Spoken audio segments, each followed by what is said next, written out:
చింత చచ్చినా పులుపు చావదన్నట్లు హుజురాబాద్ ఎమ్మెల్యే పాడి కౌశిక్ రెడ్డి వ్యవహారం అలానే ఉంది. బీఆర్ఎస్ అధికారం కోల్పోయినా ఇంకా అదే బ్లాక్మెయిల్ బెదిరింపులకు పాల్పడుతున్నారు. ఎన్నికల్లో తనను గెలిపించకపోతే తన కుటుంబం ఆత్మహత్య చేసుకుంటుందన్న కౌశిక్ తాజాగా పోలీసులకు వార్నింగ్ ఇచ్చారు.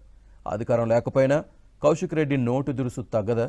వరుసగా ఆయన మీద కేసులు అవుతున్న దూకుడుకు కళ్ళెం పడదా?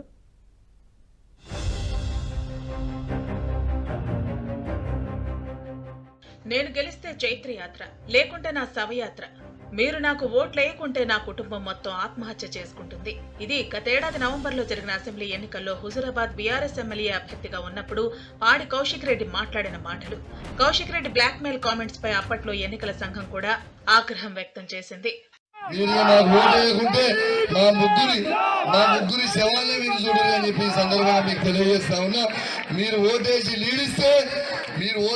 లీడిస్తే జయయాత్రకు వస్తా, లేకుంటే 4వ తారీఖున శవయాత్రకి మీరు రారి. మమ్మల్ని వేధిస్తున్నారు, కార్యకర్తలపై కేసులు పెడుతున్నారు. కానిస్టేబుల్ నుంచి డీజీపీ వరకు ఒక్కొక్కరికి వడ్డీతో సహా చెల్లిస్తాం బిడ్డ, ఏమనుకుంటున్నారు? మేము అధికారంలోకి రాగానే ఎవరిని వదిలిపెట్టాం, పోలీసుల సంగతి చూస్తాం. ఇది అధికారం పోయిన తర్వాత కూడా కౌశిక్ రెడ్డి నుంచి వచ్చిన బెదిరింపు మాటలు. జిల్లాలో ఉన్న పోలీసులకు కూడా చెప్తున్నాం, మీరు చేస్తున్న ఇష్టం ఉన్నట్టు మీరు కేసులు పెట్టి ఇబ్బంది పెడతా ఉన్నారు. తస్మాత్ జాగ్రత్తగా ఉండుర్రా బిడ్డ. రేపు మళ్ళా మేము ప్రభుత్వం వచ్చినాక మిత్తితో సహా వసూలు చేస్తాం. మీకు గుర్తు పెట్టుకోరే, ఎవరిని వదిలిపెట్టాం. అది కానిస్టేబుల్ కావచ్చు, అది డీజీపీ కావచ్చు, సిపి కావచ్చు, ఏసీపీ కావచ్చు, సిఐ కావచ్చు. తస్మాత్ జాగ్రత్తగా ఉండుర్రి. హుజురాబాద్ ఎమ్మెల్యే పాడి కౌశిక్ రెడ్డి నోటి దురుసు ఇంకా తగ్గటం లేదు. అధికారంలో ఉన్నప్పుడు హుజురాబాద్ లోని అధికారులను బెదిరించిన కౌశిక్ రెడ్డి ఇప్పుడు కాంగ్రెస్ ప్రభుత్వంలో అదే ధోరణితో వ్యవహరిస్తున్నారు. గతంలో కాంగ్రెస్ లో ఉన్నప్పుడు హుజురాబాద్ ఏరియా ఆసుపత్రి సూపరింటెండెంట్ రవి ప్రవీణ్ రెడ్డిపై దురుసుగా మాట్లాడారు. దీంతో ఆయన మీద ఏరియా ఆసుపత్రికి సిబ్బంది పోలీసులకు ఫిర్యాదు చేయడంతో కేసు నమోదు చేశారు. బీఆర్ఎస్ పార్టీలో చేరిన తర్వాత జూపాక సెక్రటరీ పట్ల దురుసుగా ప్రవర్తించారు. జమ్మికుంట మున్సిపల్ కమిషనర్ ను బెదిరించడంతో ఆయన అక్కడి నుంచి వెళ్లిపోయారని ప్రచారం ఉంది.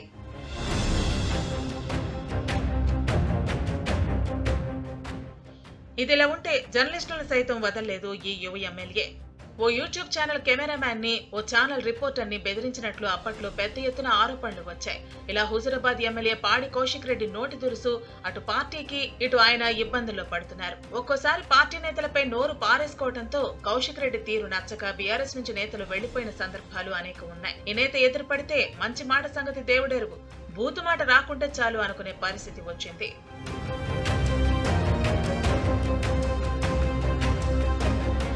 కరీంనగర్ లో కేసీఆర్ కథనపేరి సభ సందర్భంగా కేటీఆర్ ఆధ్వర్యంలో సన్నాహక సమావేశం నిర్వహించారు. ఆ సమావేశంలో కౌశిక్ రెడ్డి పోలీసులపై దురుసు వ్యాఖ్యలు చేశారు. కానిస్టేబుల్ నుంచి డీజీపీ వరకు ఎవరిని వదిలిపెట్టేది లేదంటూనే అందరికీ వడ్డీతో సహా చెల్లిస్తామని అన్నారు. దీంతో ఆయన పైన 1 టౌన్ పోలీస్ స్టేషన్ లో కేసు నమోదైంది. పోలీసుల మీద కౌశిక్ రెడ్డి నోటి దురుసు వ్యాఖ్యలతో డిపార్ట్మెంట్ అంతా ఆయన మీద ఆగ్రహంతో ఉంది. కౌశిక్ రెడ్డి పైన కఠిన చర్యలు తీసుకునేందుకు కరీంనగర్ పోలీసులు సిద్ధమయ్యారు. గతంలో గవర్నర్ పైన కూడా కౌశిక్ రెడ్డి అత్యంత జుగుప్సాకరంగా మాట్లాడారు.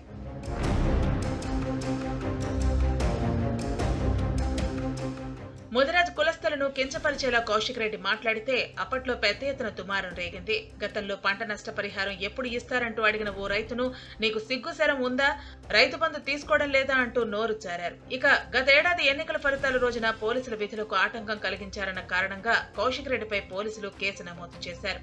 ఇలా ఒకటి మర్చిపోయేలోపు మరో వివాదంలో చిక్కుకుంటున్నారు కౌశిక్ రెడ్డి. వరుస వివాదాల్లో చిక్కుకుంటున్న కౌశిక్ రెడ్డిపై ఇప్పటికే పలు కేసులు నమోదయ్యాయి. అధికారంలో ఉండగా అధికార దర్పాన్ని ప్రదర్శించిన ఆయన అధికారం పోయిన తర్వాత అదే రీతిలో కొనసాగుతున్నారు. మరి ఈ నేతపై పోలీసులు ఎలాంటి చర్యలు తీసుకుంటారో వేచి చూడాలి.